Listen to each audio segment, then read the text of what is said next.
Agora é o momento da pregação da palavra de Deus, por isso convido todos a abrirem suas Bíblias na primeira carta que Paulo escreveu a Timóteo, capítulo 2. Primeira epístola de Paulo a Timóteo, capítulo 2, nós vamos ler do versículo 8 até o versículo 15. Já vou adiantando os irmãos o título do sermão: Diretrizes para o culto público, o procedimento do homem e da mulher. Terceira parte. Essa é a terceira exposição que nós fazemos neste texto. 1 Timóteo 2, do 8 ao 15, diz a inerrante e suficiente palavra de Deus: Quero, portanto, que os varões orem em todo lugar, levantando mãos santas, sem ira e sem animosidade. Da mesma sorte, que as mulheres em traje decente se ataviem com modéstia e bom senso, não com cabeleira frisada e com ouro ou pérolas ou vestuário dispendioso, porém com boas obras, como é próprio às mulheres que professam ser piedosas. A mulher aprenda em silêncio com toda a submissão, e não permito que a mulher ensine nem exerça autoridade de homem. Esteja, porém, em silêncio, porque primeiro foi formado Adão, depois Eva.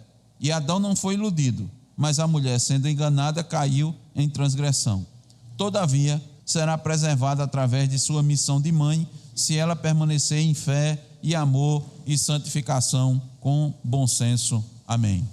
Vamos orar, meus irmãos. Ó Deus bendito, nesse momento nós te pedimos, ó Deus, o teu favor sobre nós, que vamos expor a tua palavra. Que o Senhor nos seja propício e o teu Espírito nos guie, Senhor, em tudo aquilo que iríamos falar, Senhor, apresentar das verdades, ó Deus, que agora acabamos de ler. A tua palavra, Senhor, é a verdade, tu és verdade, e não há nada ao Senhor, nada estranho, tortuoso, nada obscuro na tua palavra, Deus. Por meio dela, tu mesmo nos disseste: tudo que foi escrito para o nosso ensino foi escrito. E desejamos, ó Deus, nessa noite transmitir com toda fidelidade a tua palavra, Senhor. Por isso que rogamos que o teu Espírito seja sobre nós, nos dirigindo em todas as coisas. E também, ó Deus, que teu Espírito conceda entendimento aos ouvintes, para que o teu nome, Senhor, seja glorificado no anunciar da tua palavra e no ouvir da tua palavra, Senhor. Principalmente no procedimento da igreja, no agir, Senhor, da igreja. Edifica a tua igreja, o teu povo. Anuncia as tuas verdades, ó Deus, para que o culto que nós prestamos a ti esteja em conformidade com o teu querer e não com o nosso. Seja sempre e sempre, ó Deus, determinado e executado conforme o teu querer. E assim, ó Deus, toda honra seja dada a ti e nenhuma, Senhor, dada ao homem. Assim nós te oramos no nome de Jesus. Amém. Vou repetir, irmãos, o título do sermão: Diretrizes para o culto público, o procedimento do homem e da mulher. Essa é a terceira exposição que nós estamos fazendo. Com a graça de Deus, nós vamos concluir a exposição desse trecho. Nós, desde o início nas duas exposições anteriores, nós mostramos e enfatizamos para os irmãos que a igreja de Deus deve ser organizada e, portanto, deve ter uma unidade. E esta organização, essa unidade vai se dar quando ela seguir as instruções dadas por Deus, quando ela seguir as instruções dadas por Cristo e pelos apóstolos. Então, desde o início da série dessas exposições, buscamos mostrar essa verdade essa, irmãos, que tem sido negligenciada há muitos anos nas igrejas evangélicas do nosso país, e eu diria do mundo. Mas não só negligenciada, essa verdade tem sido relativizada, ela tem sido redefinida para o interesse do homem.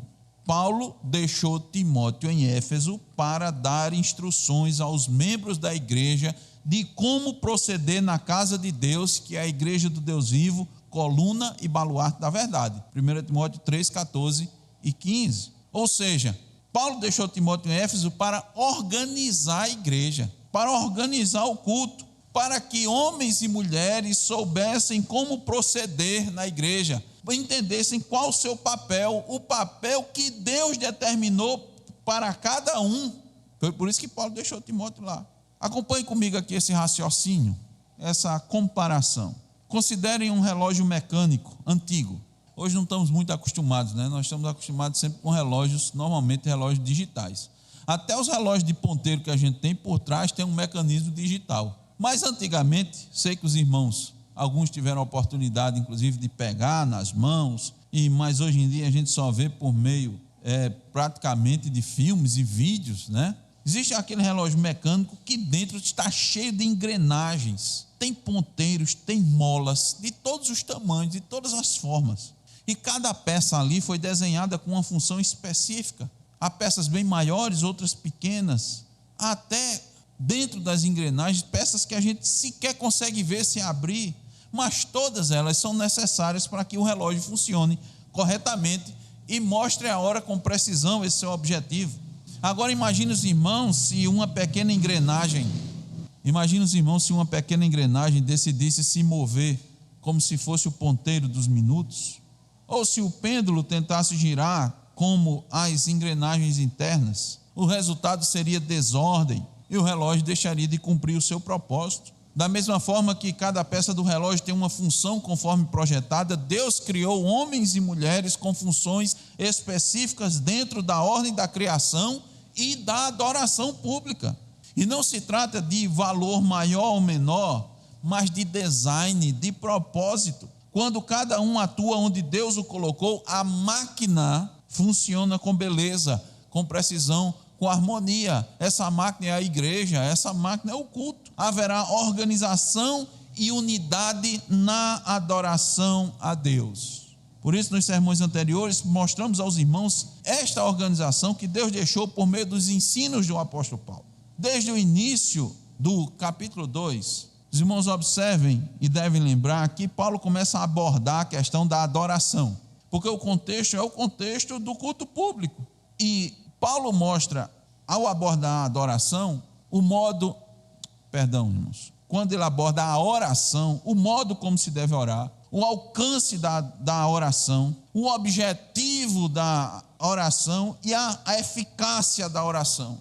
Tudo isso Paulo aborda do versículo 1 até o versículo 7. E logo depois, Paulo vai mostrar a Timóteo quem deve orar. Percebe, os irmãos? Ele fala sobre a oração e depois, a partir do versículo 8, ele começa a mostrar quem deve orar no culto público, quem deve presidir o culto público. Os irmãos veem que inclusive uma abordagem muito lógica, não só na disposição que Paulo coloca nas suas palavras, neste capítulo, mas como no seguinte. Os irmãos vão ver que no versículo seguinte ele vai abordar as qualificações dos oficiais da igreja. Veja a lógica que o apóstolo Paulo está trazendo. Isso não é à toa, irmãos. Então observem, depois de abordar a oração, como se deve orar, por quem se deve orar, Paulo mostra quem deve orar no culto público. Entendam, irmãos, essa abordagem é sobre o culto. E o versículo 8 já mostra isso, que as orações públicas no culto público devem ser feitas pelos homens. Só que essas orações precisam ser feitas com a disposição correta do coração, senão não serão aceitas por Deus. Um dos exemplos que nós demos naquela passagem clássica é o fariseu e o publicano que se dirigem ao templo para orar. São dois homens que vão orar, mas Deus ouve a oração. A Bíblia diz: este saiu justificado. Esse Deus ouviu sua oração, o outro não ouviu, porque a disposição do coração do fariseu estava errada. Em seguida, ou seja, a partir do versículo 9, Paulo mostra como a mulher deve proceder no culto público. Ele falou do homem, ele deve estar à frente das orações, inclusive presidindo o culto. Os irmãos vão entender melhor quando nós expusermos esses versos que nós lemos, como ele deve proceder e agora como a mulher deve proceder. Veja, em primeiro lugar, a mulher deve ter a mesma disposição do coração que o homem quando for ao culto público. A mulher deve ter a mesma disposição do coração para orar no culto público. Ela só não vai orar publicamente, ela vai orar no privado. Mas ela tem que ter a mesma disposição. Quando ela sai de casa, ela deve sair com a mesma disposição. Por isso que no versículo 9 começa: da mesma sorte. Da mesma sorte, Paulo está se referindo ao versículo 8, que ele se reportou aos homens. Então as mulheres da mesma sorte devem ter a mesma disposição. Por isso que quando elas forem para o culto, elas devem se vestir para ir ao culto com modéstia. Ela deve se adornar para ir à igreja com bom senso. E Paulo vai dizer: o melhor adorno para a mulher são as boas obras. Nesta oportunidade, continuaremos com as instruções que Paulo nos traz, a partir do versículo 11, e ele continua se dirigindo diretamente à mulher. Mas, evidentemente, nós tiramos as lições que também vão falar para os homens. Mas ele está se reportando, ele continua se reportando à mulher, como ela deve proceder no culto público. E o versículo 11 diz: a mulher aprenda em silêncio com toda a submissão. Sem dúvidas, estes versículos causam nos nossos dias estranheza e espanto. Quando se lê, nos nossos dias, o choque é imediato. Não apenas pela mulher ter que aprender em silêncio, mas acrescido a isso está em submissão. Observem, a mulher aprende em silêncio com toda a submissão. E há um consenso, irmãos, que esse é um dos textos mais controversos do Novo Testamento. Mas nós não devemos ter medo da palavra de Deus, que a palavra de Deus é lâmpada para os nossos pés, luz para os nossos caminhos, é a verdade, é a vontade de Deus para o seu povo, é o desejo de Deus. Deus deixou, por meio de Paulo, Timóteo em Éfeso, já para organizar a igreja. Mas eu quero dizer aos irmãos, logo de início, e eu vou mostrar isso, eu vou provar para os irmãos, que à luz do contexto, não só dessa passagem, mas de toda a Escritura, estas determinações são para a proteção da mulher, ao contrário de ser uma discriminação da mulher.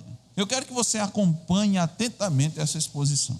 Para Calvino, Paulo, depois de ter falado sobre o vestuário, ele acrescenta que a modéstia as mulheres devem conduzir-se na Santa Assembleia. Como é que elas vão se conduzir com modéstia na Assembleia? Os irmãos sabem que o culto público é a Assembleia.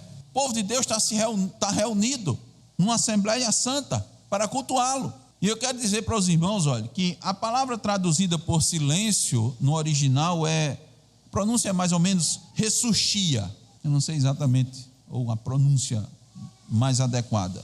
E seu significado, além de silêncio, olha, entenda bem isso aqui, irmãos. Além de poder traduzir por silêncio, ela é traduzida também como a descrição da vida de alguém que permanece em casa fazendo o seu trabalho e não se intromete oficiosamente em afazeres dos outros. Veja bem, esse é o significado também dessa palavra. E olha a relação direta que há entre o papel do homem e da mulher no culto e como ela deve proceder.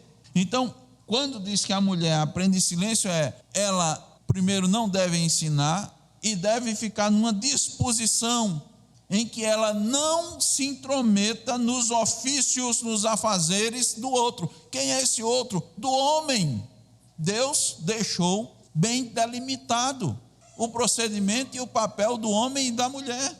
Então, a disposição do coração da mulher ao ir ao culto deve ser de alguém que está disposta a ouvir e aprender, que tem relação com a expressão, como eu disse aos irmãos no versículo 9, da mesma sorte. Ou seja, a mulher deve ter a disposição correta do coração ao ir à igreja, que é de aprender e não se levantar para ensinar, e que faça isso de coração, sem ira e sem animosidade. E evidentemente que essa postura adorna a mulher, embeleza a mulher. Então Paulo está deixando claro que no culto público, Deus não delegou à mulher o ensino. Agora preste bem atenção no que eu vou lhe dizer, viu? A esfera do ensino não está resumida ao culto público. E eu vou mostrar isso para os irmãos. Isso é importante, irmãos, porque o nosso coração, e principalmente nos nossos dias, Satanás tem usado a ideologia, como sempre, para nos desviar do propósito de Deus para as nossas vidas. Então, o que é que ele faz? Ele é sorrateiro, ele é astuto e ele é covarde. Preste atenção, a esfera do ensino não se resume ao culto. Os holofotes aqui se voltam, logo, evidentemente está se tratando do culto, mas eu quero trazer essa perspectiva, porque a tendência é achar que só e somente só no culto é que se reside toda a importância e força do ensino. E isso é um grave engano. Não devemos esquecer que uma igreja forte se faz com famílias fortes. E o âmbito da família é uma das maiores e mais fundamentais esferas de atuação da mulher. E todos nós sabemos que hoje em dia é uma das áreas mais atacadas por Satanás. Ele quer destruir a família. Ele quer desestruturar as famílias. Então ele vai usar de todas as maneiras. Abrir um rápido parênteses. Ele está fazendo com que, mais do que nunca hoje, as crianças e os adolescentes se voltem contra a autoridade dos pais. Questionem a autoridade dos pais. Ele está tirando a mulher de dentro de casa. Ele está dizendo que em casa homem e mulher são iguais. E que os dois podem mandar. E os dois podem governar. E ele está usando as escolas para educar, instruir os filhos. E com isso, ele tem conseguido muito êxito. Observem os irmãos como está a nossa sociedade. Mas, veja, por que isso aconteceu? Porque Satanás colocou a ideia de que o âmbito fora de casa é mais importante, é mais glamuroso, vale mais do que o âmbito do lar, da casa. Ele fez com que as pessoas desvalorizassem o lar, dissessem que melhor é estar fora. Fora você se realiza no trabalho, nos estudos, na sua carreira, e quer implantar e tem implantado isso na cabeça das mulheres. É satânico, é maligno. Mas a palavra de Deus diz exatamente o inverso.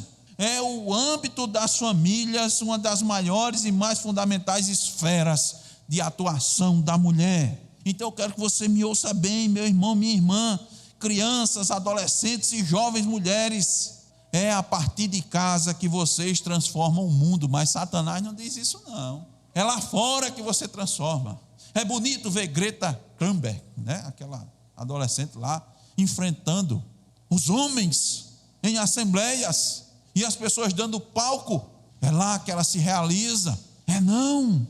Não pensem que você vai transformar o mundo só quando você alcançar um cargo de liderança, estiver no topo da sua carreira profissional, seja na esfera, no âmbito privado ou público. Só quando você for considerado bem-sucedido, que você alcançar um monte de metas.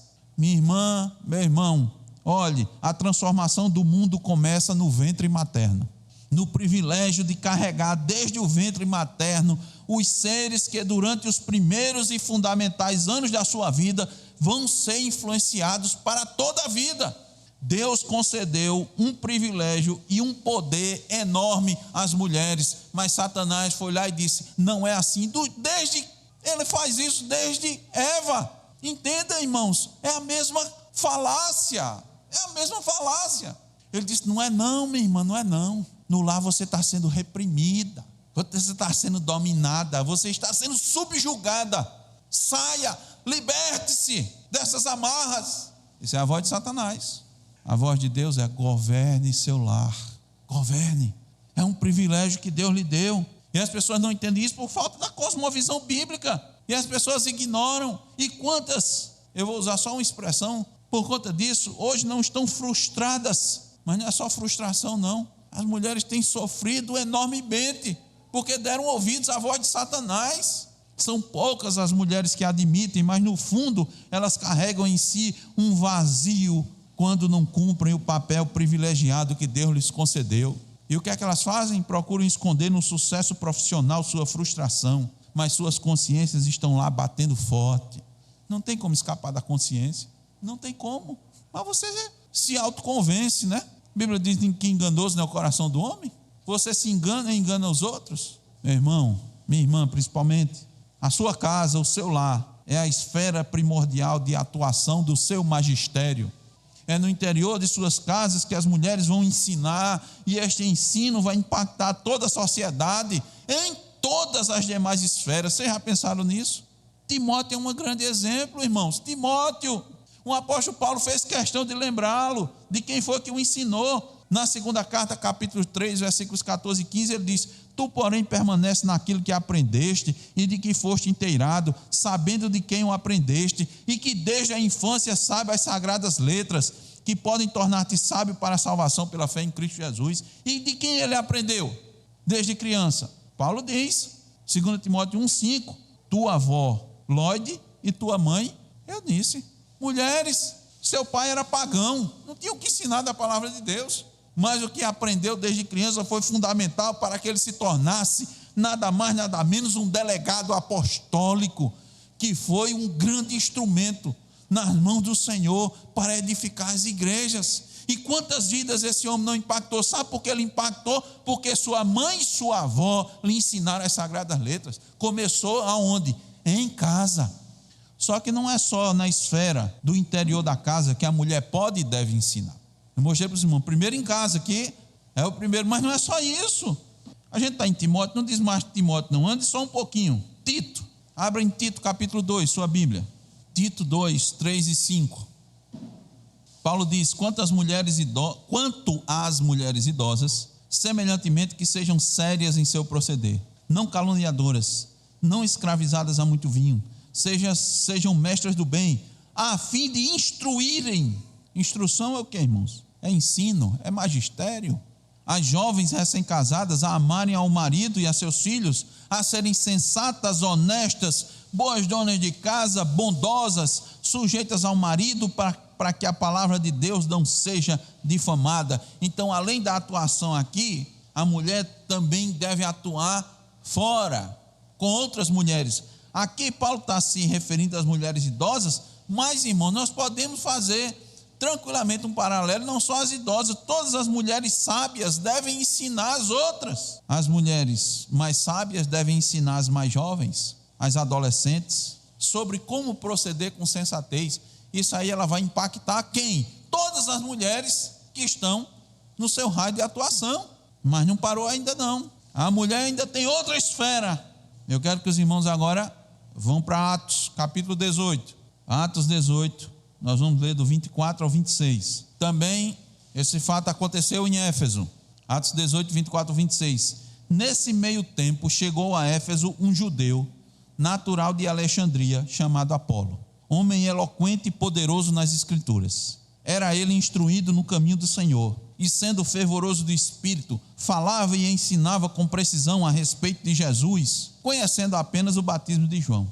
Ele, pois, começou a falar ousadamente na sinagoga. Ouvindo-o, porém, Priscila e Áquila tomaram-no consigo e com mais exatidão lhe expuseram o caminho de Deus. Apolo tinha conhecimento da palavra de Deus, ou seja, do Antigo Testamento. Tinha conhecimento das profecias sobre o Messias. Ele estava anunciando isso. Ele tinha lido, examinado cuidadosamente, por isso que ele podia citá-los e era capaz de explicá-los na sinagoga.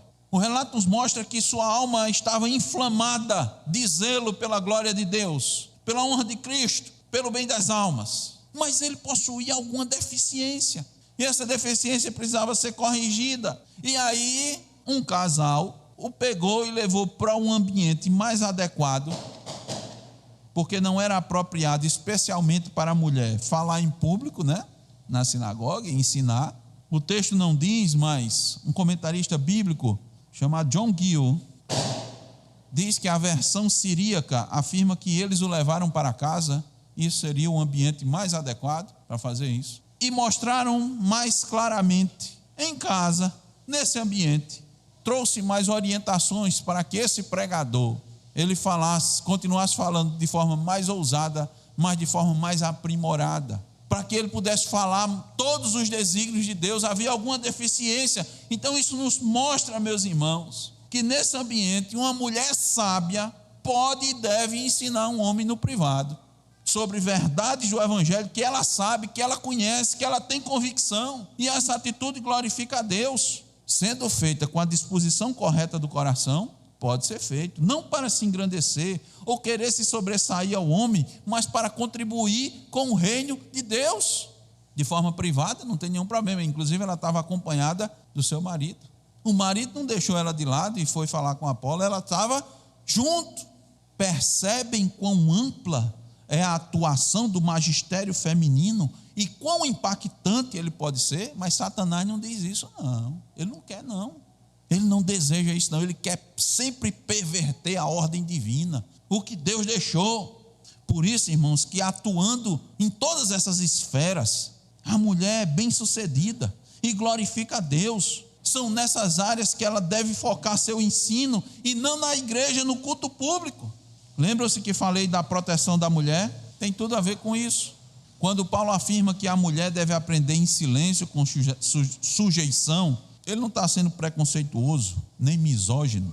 Misoginia é desprezo pela mulher, por ela ser simplesmente mulher. Ele não está sendo misógino, como hoje em dia tanto se fala.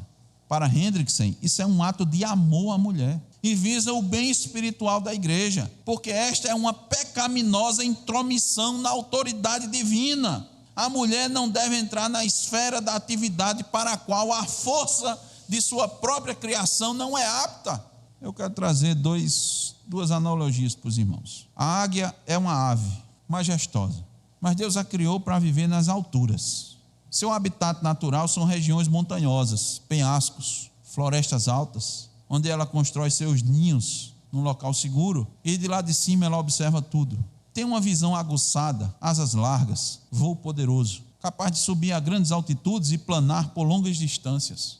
A águia caça sozinha, com precisão e paciência, e se lança em alta velocidade sobre sua presa. Mas existe uma ave que também tem penas, tem asas, tem bicos, tem pés parecidos com a águia, mas tem um perfil bem diferente. A galinha. O habitat da galinha não é em cima, é embaixo, é no chão. Vive no terreiro, ciscando em busca do seu alimento. Sua visão é curta e voltada para baixo, procurando o próximo grão. Vive em grupo. A águia vive só, ela vive em grupo.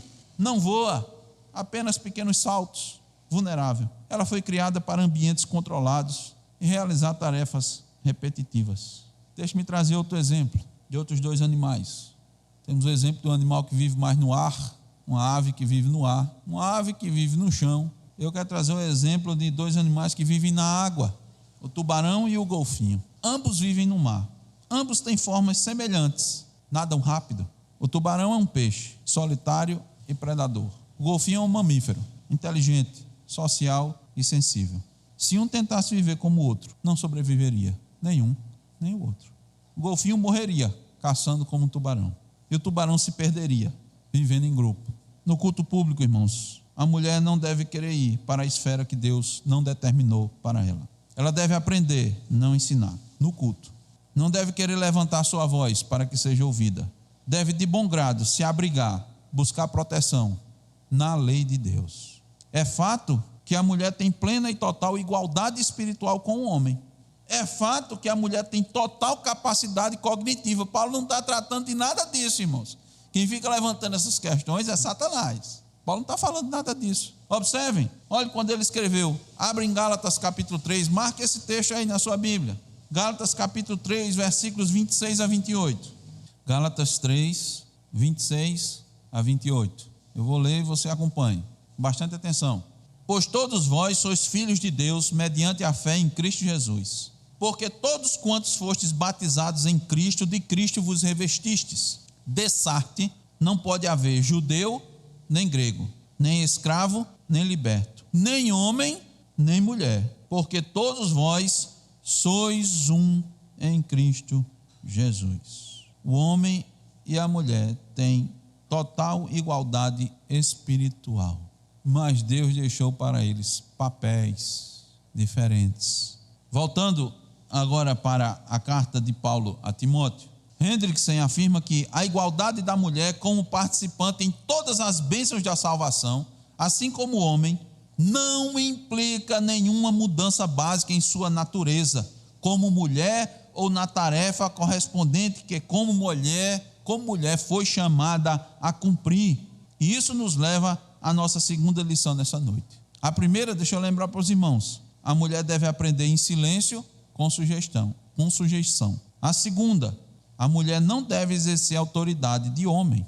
Versículo 12, 1 Timóteo 2, 12. E não permito que a mulher ensine, nem exerça autoridade de homem. Esteja, porém, em silêncio. Então, Paulo, lembre-se os irmãos, quando eu digo Paulo, não era Paulo por si só. Paulo era apóstolo. Paulo tinha autoridade apostólica dada por Deus, por meio de Cristo Jesus. E isso que Paulo escreveu, ele o fez, movido pelo Espírito Santo. Isso não era preferência de Paulo, não era uma questão pessoal de Paulo, mas fica claro que há uma proibição à mulher de ensinar no culto público. Por isso mostramos aos irmãos tantas esferas e ambientes em que a mulher não apenas deve, mas é também chamada a ensinar. Há muitas oportunidades e muitas possibilidades de a mulher exercer sua capacidade de ensino. E o que é que ela vai fazer? Ela vai aprender em silêncio no culto para depois ensinar. É isso que vai acontecer.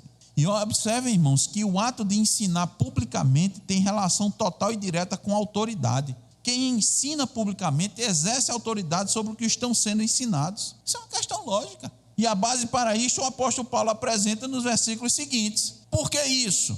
Olha o versículo 13. Porque primeiro foi formado Adão, depois Eva. Aqui é importante destacar que o argumento de Paulo não é cultural ou circunstancial. Aqui não é. Muitos alegam, olha, isso era a cultura da época. Paulo não apresenta, irmãos, fundamento cultural de forma nenhuma. Isso é para dar um entendimento diferente a essa passagem. Paulo mostra que esse ensino está fundamentado na criação, e nós vamos ver nos versículos seguintes, e na entrada do pecado no mundo. Então isso tem significação para todas as eras, culturas, povos e tempos. Vamos abrir novamente a Bíblia. Não desmarque. 1 Timóteo 2, vamos agora para Gênesis. Gênesis capítulo 2. Gênesis 2, 7. Então formou o Senhor Deus ao homem do pó da terra, e lhe soprou nas narinas o fôlego de vida, e o homem passou a ser alma vivente. Ainda no capítulo 2, no versículo 18. Disse mais o Senhor Deus: não é bom que o homem esteja só. Far-lhe-ei uma auxiliadora que lhe seja idônea. Versículo 21. Então o Senhor Deus fez cair pesado sono sobre o homem, e este adormeceu. Tomou uma das suas costelas e fechou o lugar com carne, e a costela que o Senhor Deus tomara ao homem, transformou-a numa mulher, ele a trouxe.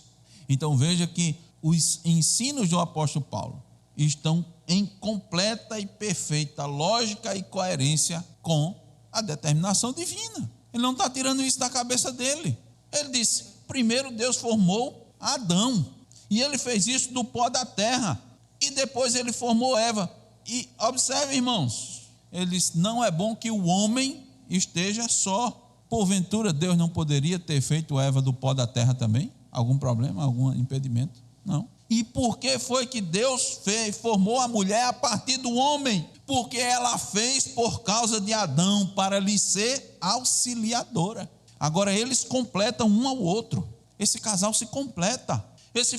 Casal foi constituído de forma a ser natural. Preste bem atenção. Ele foi feito de forma a ser natural, de modo que ele guie e ela o siga.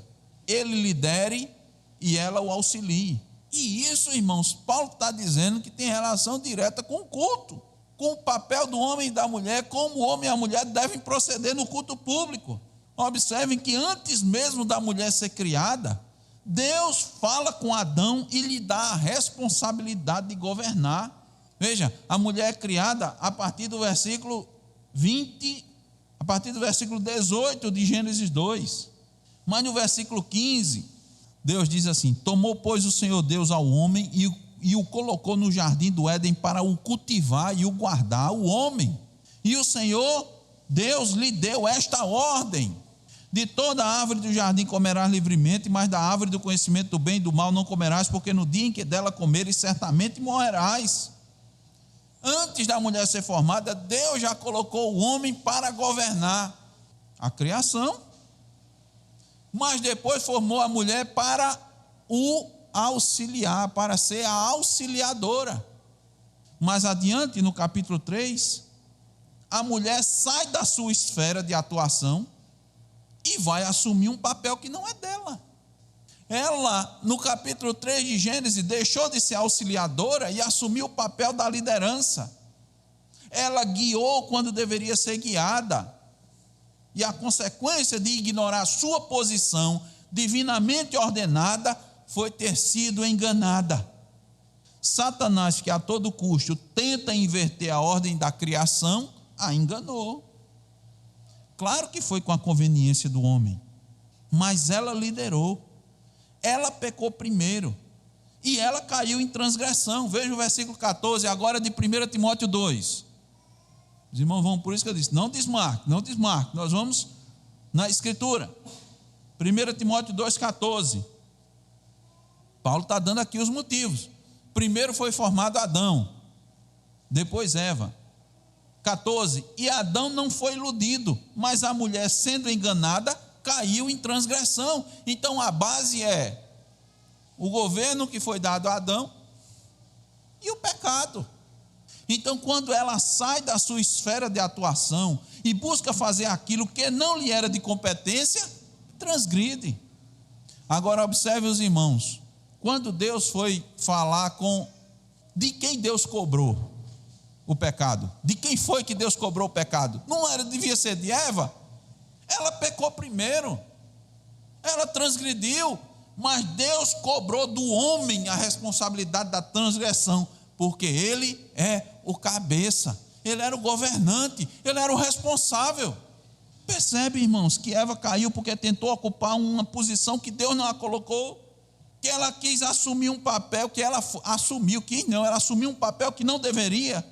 Preste atenção, irmãos, ela concordou com Satanás em desvirtuar a ordem da criação. E o que foi que isso trouxe? Confusão e desorganização ao mundo. Completa desorganização. O pecado entrou no mundo e, irmãos, maculou tudo. Os irmãos sabem que Paulo diz lá em Romanos que a natureza está gemendo, ansiando que o momento da restauração chegue. Por isso, irmãos, ouça bem, jamais devemos inverter a ordem que Deus determinou. Por isso eu digo às irmãs, não sigam o exemplo de Eva. Quando você segue esse exemplo, você está dando as mãos a Satanás. Já imaginou isso? Você está se associando a Satanás, que só deseja inverter aquilo que Deus fez. Então não queira tomar para si um peso na qual sua estrutura não comporta. E eu disse aos irmãos, quem tem feito isso tem sofrido muitos danos. Meus irmãos, quantas mulheres, e eu não digo só aquelas mulheres, não estou falando só daquelas mulheres que querem ser emancipadas e estão trabalhando, estão batalhando e estão galgando altos cargos no seu trabalho, na sua carreira, que estão ganhando bem, que estão ganhando notoriedade. Não. Quantas mulheres não sofrem? Mulheres anônimas, simples, não têm sofrido, porque têm tomado para si o peso de conduzir o seu lar, têm assumido as responsabilidades do homem. Deus não lhe fez com essa estrutura, com uma estrutura para conseguir levar esse peso sem muito sofrimento, sem muitas consequências. O homem foi feito para aguentar o peso, a estrutura dele. E eu não estou falando só de estrutura física não, irmãos, é o todo. Nós sabemos que a sociedade tem sofrido devido à covardia dos homens em assumir suas responsabilidades. Muitos são covardes. Cada vez mais homens têm não apenas aberto a mão ou abrido mão do seu papel, mas têm aplaudido as mulheres que tomam para si o papel que é deles. Estão apoiando, estão achando o máximo. Mas isso está errado. Veja, não estamos jamais, irmãos, deixando de lado a responsabilidade do homem. Nós queremos mostrar o foco aqui que o apóstolo Paulo está trazendo da mulher. Porque, como eu disse aos irmãos, o que Paulo está falando da mulher, ele também está falando do homem. Se não é para ensinar, a responsabilidade do homem é ensinar. Se não é para ela governar, a responsabilidade do homem é governar. Mostramos isso aos irmãos. E muito o que tem acontecido, muitas mulheres, por falta de sabedoria, o homem não toma a dianteira, não governa, e ela toma o lugar dele. E a Bíblia diz que meu povo perece por falta de conhecimento. E nós sofremos, irmãos. Nós sofremos.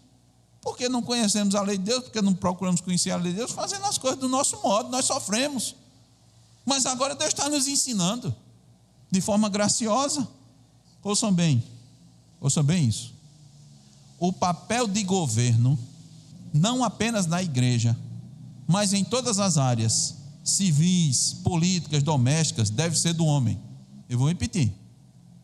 O papel de governo, não apenas na igreja, mas em todas as áreas, deve ser do homem.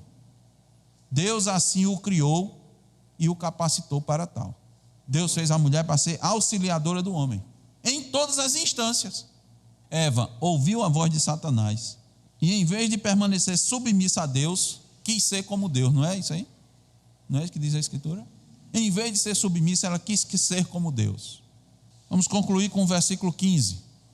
1 Timóteo 2,15. Todavia será preservada através de sua missão de mãe, se ela permanecer em fé e amor e santificação com bom senso. Está dizendo agora que ela vai só parir e cuidar dos meninos? Não, irmão, já mostramos anteriormente que não. Que não.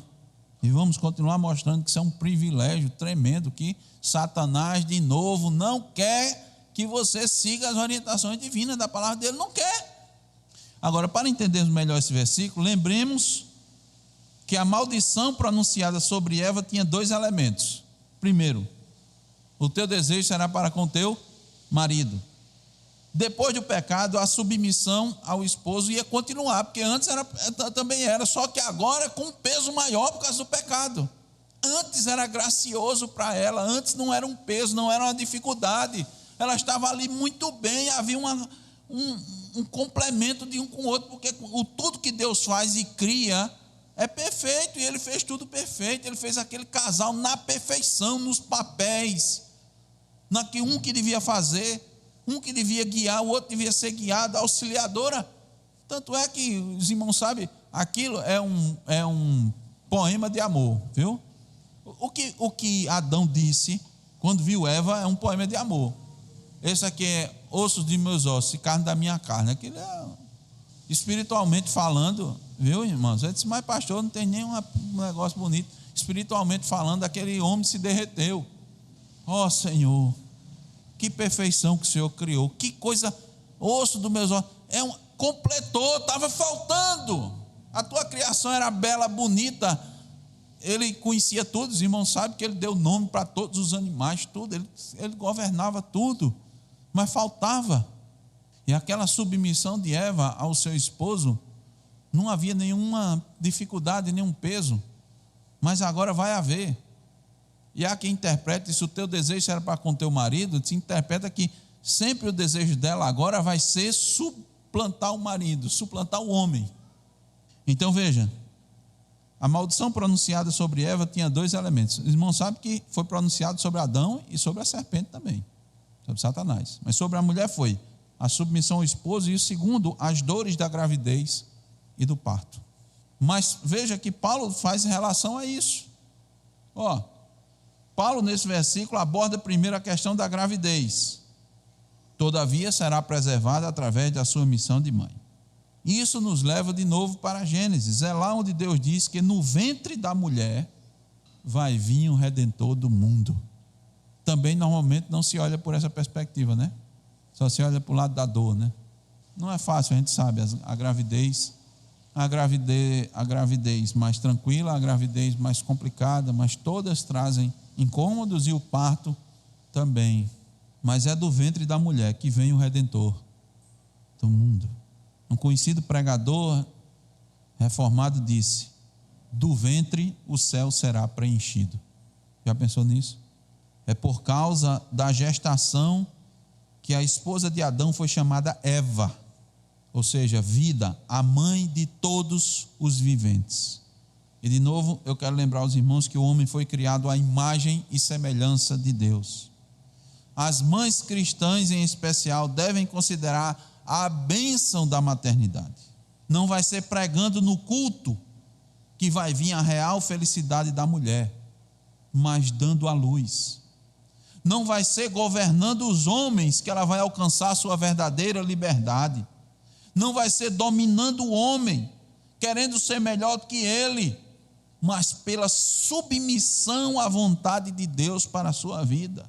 Deus concede a ela a glória de conceber e governar em casa seus filhos. E com isso ela tem a possibilidade de transformar o mundo. Por isso que Satanás, desde o começo, tenta inverter a ordem da criação. Ele não tem interesse que a perspectiva bíblica seja compreendida pelas mulheres. Então, desde antes, ele as incentiva a governar, a dominar, a se empoderar, como fez com Eva. E para isso, o que é que a mulher tem que fazer? Deixar seu lar, sua casa, entregar seus filhos para outros criarem, não é? Quem ganha com isso, irmãos? Só responda: a mulher ganha com isso? Os irmãos sabem o que é que a mulher ganha, irmãos? Estresse, doença, peso. Mas aqui você está dizendo, pastor, a maternidade é que vai salvar ela? Todavia será preservada, algumas traduções, será salva através de sua missão de mãe, é isso? Não. Ela vai se proteger sendo mãe, preservada, Deus vai preservar. Não é nesse sentido. Somos salvos por meio da fé, que é o produto da graça divina. E esta graça nos faz permanecer em fé. Mas nós temos aqui, irmãos, a responsabilidade humana. Olhe, se ela permanecer em fé e amor e santificação com bom senso. Hendrickson diz assim: o amor de Deus, a paz que excede todo o entendimento, o deleite de quem submete às ordenanças e da verdadeira maternidade só será experimentado se a mulher prosseguir na fé. E sabemos que o poder para perseverar vem de Deus. Filipenses 1:6. Em suma, vamos concluir, irmãos, dizendo o seguinte: as irmãs vão encontrar a verdadeira alegria e salvação quando gerarem filhos para a glória de Deus, quando aprenderem a se deleitar no privilégio da maternidade cristã, exercendo um autocontrole para não tentarem usurpar a autoridade do homem no culto e nas demais áreas. É isso que o apóstolo Paulo está ensinando, está mostrando para Timóteo, está dizendo: é assim, Timóteo, que deve proceder no culto, o papel do homem e da mulher. Ensina essas coisas às mulheres. Elas têm muita área de atuação, seu magistério é grande. E as que não têm filhos, pastor, nós mostramos. Você pode ensinar, você vai aprender, e você vai se tornar uma mulher sábia para ensinar as mais jovens. Você pode ensinar até as mais velhas que não têm tanta sabedoria. Tem muita gente, irmão, que é velho, mas infelizmente não são sábias. Você pode fazer isso. Você pode instruir, você tem muito campo de atuação. Mas Satanás quer tirar você desse foco. Quer colocar você em outro, como fez com Eva. Que Deus nos ajude, irmãos, a entender o procedimento do homem e da mulher. E assim a gente possa glorificar o seu nome. Amém. Vamos orar. Senhor nosso Deus, tua palavra, ó Deus, é penetrante, ó Deus, é forte, impactante. E ela, de fato, ó Deus, revela, desvela, não deixa nada, Senhor, escondido. Tua palavra, Senhor, revela a astúcia de Satanás. Seu propósito continua sendo o mesmo, mas como ele é o pai da mentira, desde o início da humanidade ele vem mentindo para a humanidade, de muitas maneiras, de muitas formas, mas seu objetivo continua sendo o mesmo. Ajuda, Senhor, a igreja a dar ouvidos à tua voz e não a de Satanás.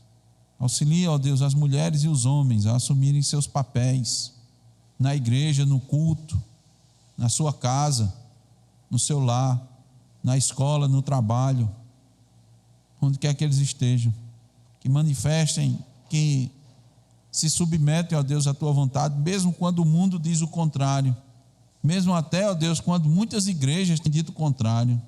Sabemos disso, ó Deus. Quantos falsos mestres não têm se levantado? Eva, quando assumiu aquele papel, ela quis ser uma pastora ali. Quantas pastoras não tem, ó Deus, hoje em dia, que se levantam e estão dando as mãos a Satanás, concordando com ele na sua perspectiva, na sua ideia, na sua proposta. Sustenta, ó Deus, o teu povo na verdade, na tua palavra, para que, ó Deus, não caiamos nas astutas ciladas do diabo. Fortalece o teu povo, fortalece as mulheres da igreja, as criancinhas, ó Deus, desde aquela que está no ventre. Coloca, ó Deus, nos seus corações o temor à tua lei e protege-as, ó Deus, protege as mulheres. Não é à toa que Satanás investiu primeiro nela. Assim nós te oramos, em nome de Jesus. Amém.